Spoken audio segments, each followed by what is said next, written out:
And so that's what we're seeing. What can people do in terms of educating their neighbors, the fellow members of the community, about the misinformation involving immigration reform and how it may or may not impact the African American community?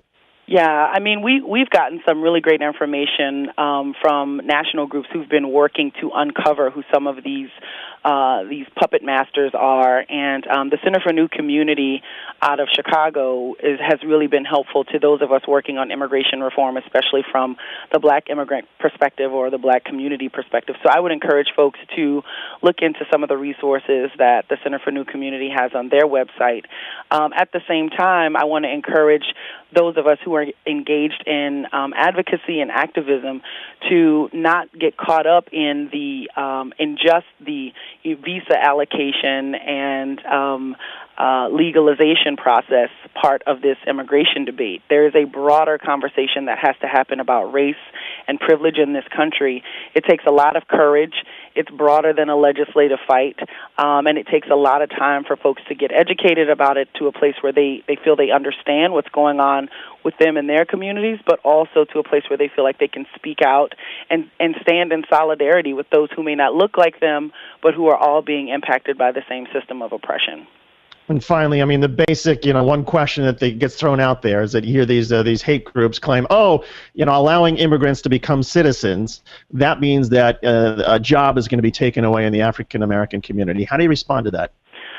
Yeah, that's really unfortunate, and I think it's a tactic used not only by this group and other front groups, but I think it's a tactic used often, which is we're going to take that one reality for you and for African Americans, economic opportunity and jobs and joblessness is real.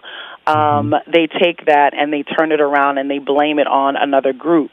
What I would say to that is that the job issue in the United States has nothing to do with immigration.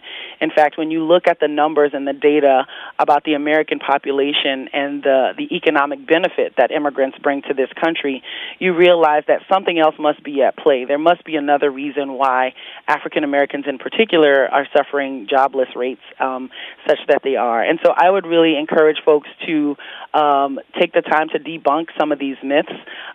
There's no proof that immigration is impacting the joblessness rate of African Americans, but we have to acknowledge that there is a crisis in the African American community all at the same time. And I think we should have a different discussion about how we build labor unions, how we build labor rights. We live in the Deep South here.